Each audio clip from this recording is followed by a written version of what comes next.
The Court of Appeal has dismissed an application by ex-PM Datuk Seri Najib Razak to adduce further oral evidence in his appeal against his conviction in the SRC International trial. The COA bench, led by Justice Datuk Abdul Karim Abdul Jalil, denied Najib's application and said that there were no exceptional circumstances which merited adducing the new evidence. To recap, Najib had applied to adduce further oral evidence by calling Malaysian Anti-Corruption Commission Chief Commissioner Tan Sri Azambaki and former SRC International investigating officer Rosli Hussein. The judge also said that the decision on whether or not to set aside Najib's conviction and 12-year jail term and 210 million ringgit fine for the SRC offences will go on as planned on Wednesday morning. Both Najib and his lawyer Tan Sri Muhammad Shafi Abdullah appeared at the COA at 12:30 p.m. today via Zoom. The COA earlier had said it would issue an arrest warrant for Najib if he did not show up for proceedings in the afternoon related to his application.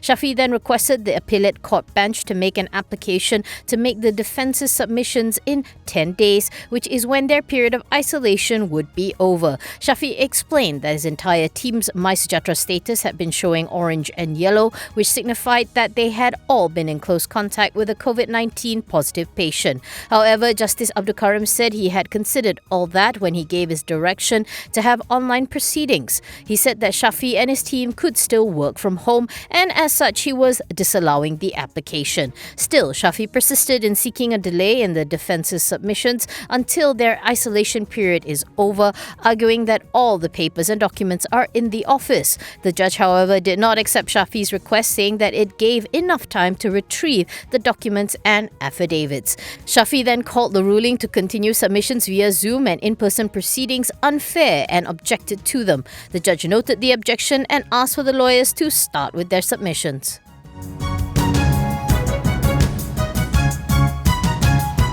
Sapura Energy topped Bursa Malaysia's most actively traded as its shares closed at an all-time low of 5 cent. The counter ended the day 37.5% down with over 400 million shares traded. This past Monday, UOB Kay Hian had downgraded its call on Sapura Energy to sell and cut its target price to 3 cent from 10 cent previously. The research house said that it foresaw further selling pressure on the counter given rumours of its distress and urgency to sell assets have reached main oil and gas newspapers, and the timeline to review covenant waivers is nearing. UOB Kay Hian also brings up the low likelihood of selling assets at a decent price, continued losses, and potentially lower leverage to renegotiate covenants after changes in key personnel. The research house adds that depending on the developments, there is a chance that selling pressure may persist when markets start to price Sapura Energy similar to other PN17 oil and gas stocks with the same issues. To recap, on December 2nd, Global Energy News Portal Upstream Online reported that cash-strapped Sapura Energy looks to have been dealt a blow by failing to qualify for Petronas's prized Kasawari Phase 2 front-end engineering and design contract, with the contractor's financial woes said to be a determining factor. For the second quarter of FY22, the group reported a 1.52 billion net loss, which came largely from Sapura Energy's engineering and construction division due to provision for foreseeable losses and higher project costs from the offshore wind farm piling works in Taiwan and another project in India.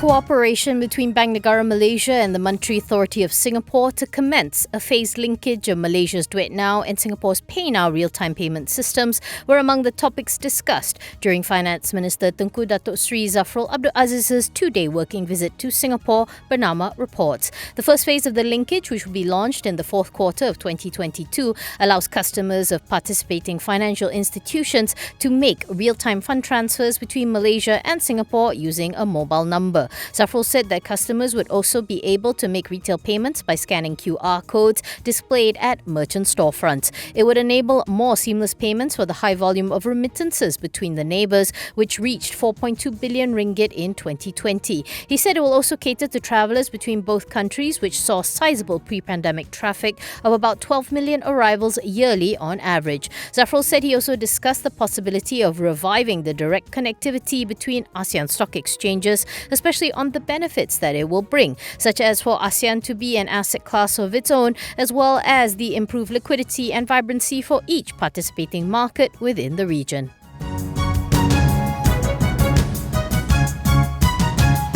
IRCEKA Corp has secured a 468 million contract from the Terengganu government to undertake a privatised housing development in Kemaman. The group says the project entails the development of 100 affordable houses and 6 single-storey shop lots on 11.55 acres of government land. According to the board's filing, the project will contribute 34.72 million in development funding to the Terengganu government. IRCEKA Managing Director Muhammad Hasno Ismail said in a statement that this contract win is part of its vision to be part of the development of affordable homes that can meet the needs of the underserved segments in Malaysia. He adds that 90% of the homes being built will be priced at below 300,000 ringgit. According to Muhammad Hasno, the proposed development will also drive earnings recovery for IRCEKA and provide earnings visibility for the property development segment over the next 6 years. He also points out that the new management has grown IRCEKA's order book from 470 million to 1.3 billion, securing more than 800 million in construction jobs over the past 5 months.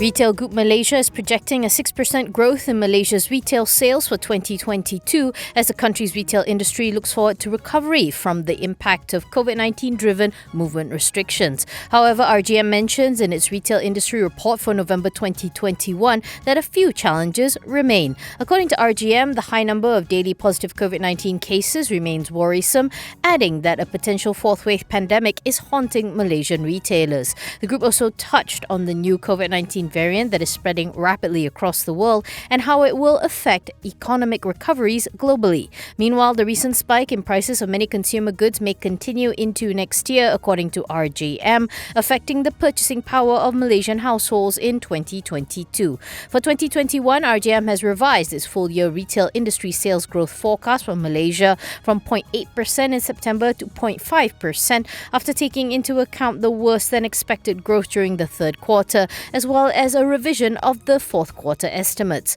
For the third quarter, Malaysia's retail sales declined 27.8% from a year earlier, while cumulative 9-month retail sales contracted 11.9% compared with last year. Even so, RGM expects the retail industry to gain momentum in its recovery by the end of the year, revising fourth quarter growth rate estimates upwards from 12.7% estimated in September to 18.3%. This is on the back of 2 upcoming major festivals, namely Christmas and Chinese New Year.